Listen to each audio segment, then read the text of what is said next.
Durban to carry out oversight visits to several areas in the city. He will visit the KwaMashu Mall and Taxi rank to engage with people. Now, he is expected to travel via train to KwaMashu to Berea to engage with commuters there as well.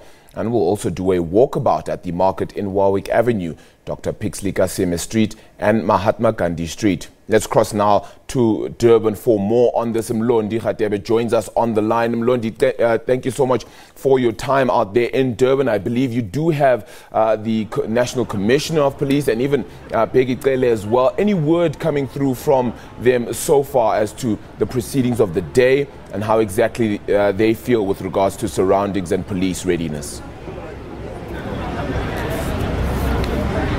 Thank you very much, Arabile. We are in KwaMashu in Bridge City, where the minister is visiting the shoppers. Also visited taxi rank and the train station in the KwaMashu area. But KwaMashu will be, you will remember that KwaMashu is ranked top when it comes to crime and drug abuse. But we'll speak to the national minister and he will brief us about that. Minister, thank you very much for your time. Can you just briefly tell us about the visit today?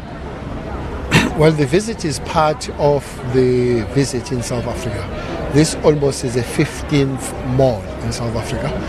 We are left with only Eastern and Western Cape. But here KwaMashu would not have failed. KwaMashu, Nanda, is one of the top areas when it comes to crime in South Africa.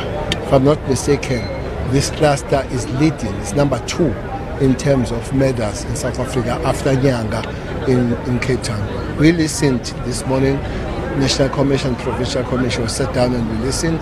Situation is not yet there, it's not very stable, which makes us to come back and concentrate working with the police and the communities. And the communities have been raising serious matters, what they call paras, those people that they attack them, common robbery, armed robbery, car hijack, murder. Those things are still high here. Hence we're here.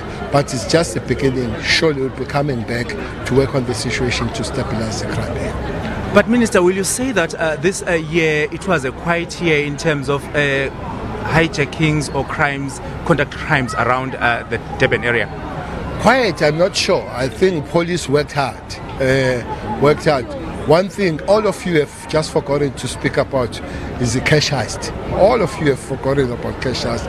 If you look back, April, May, everybody was talking about cash heist. Everybody was saying it's leaving South Africa because they can't live in such. But now, that's gone. But I'm sure the police are improving in terms of planning, in terms of visibility. Because as you see us here, all these malls we go to, we have a number of police that are there even before we go, even when we have left. Maybe one other thing that helped us a lot was a pass-out parade of more than 3,000 young police officers whom are almost all over working with the established and experienced police. So we agree.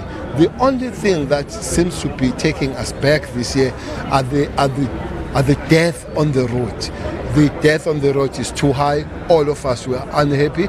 We're trying to work together with the Department of Transport and all that.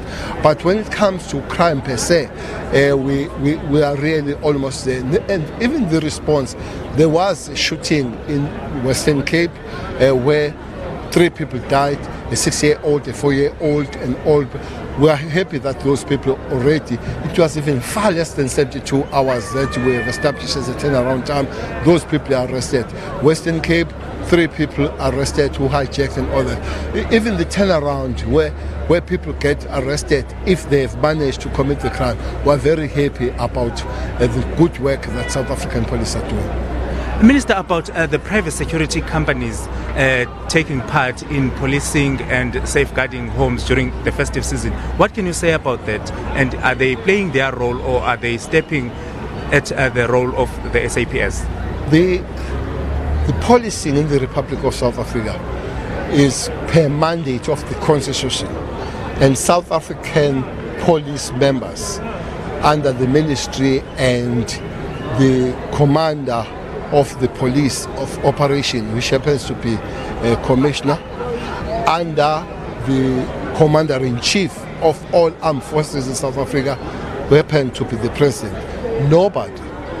Even the South African National Defence cannot take over unless is invited. Police have a right to invite people to work with in combating crime. Hence we work with CPF, and now and again we can work with the private security companies as we have done working with the cashers and all that. But they can't go beyond, especially on the public spaces, and make life be chaotic as it happened in Western Cape. It's not their jurisdiction whatsoever. We have invited SIRA, one of our entities, to look if they have crossed the line, if they have overstepped. If they have overstepped, we have all the right as a South African police to shut down. We'll be looking at that. The Deputy Minister of Police is going there this afternoon. Ourselves, we are going there on the 1st and to check on that. Who instructed them? Who commanded them to go there? Anybody who overstepped the line, really there will be consequences. They have no right whatsoever to do what they did at the beach in Cape Town. It's not their role. Minister, lastly, the New Year's Eve parties on the 31st and on the 1st, what will be happening? What's the plan? What is the police services plan to do in trying to fight the crimes? Yesterday we went to Mlazi. Unfortunately, we aborted our operation because it was a heavy rain. We are calling on Mighty God to bring that rain again on the 31st of December. Life will be very good if that happens. But if it doesn't happen, we are ready. As you see the National Commissioner, Provincial Commissioner down here, most of our forces have moved because most South Africans are on the coastal cities, starting from Cape Town, maybe up to Richards Bay and all that. So we have intensified our policing in those areas. We have intensified the visibility. We are calling on South Africans, Skyron call, stay away from alcohol. Don't have alcohol and go to the car. Don't drink and drive. Don't have alcohol and go to the sea and swim. That is you're inviting death.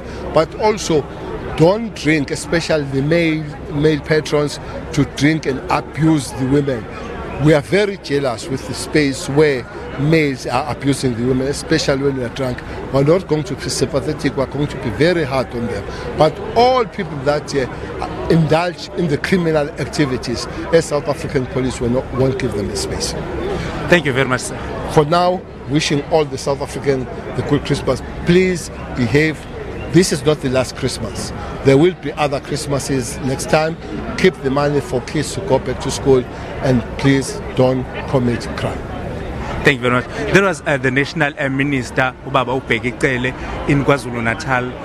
Back to you in studio.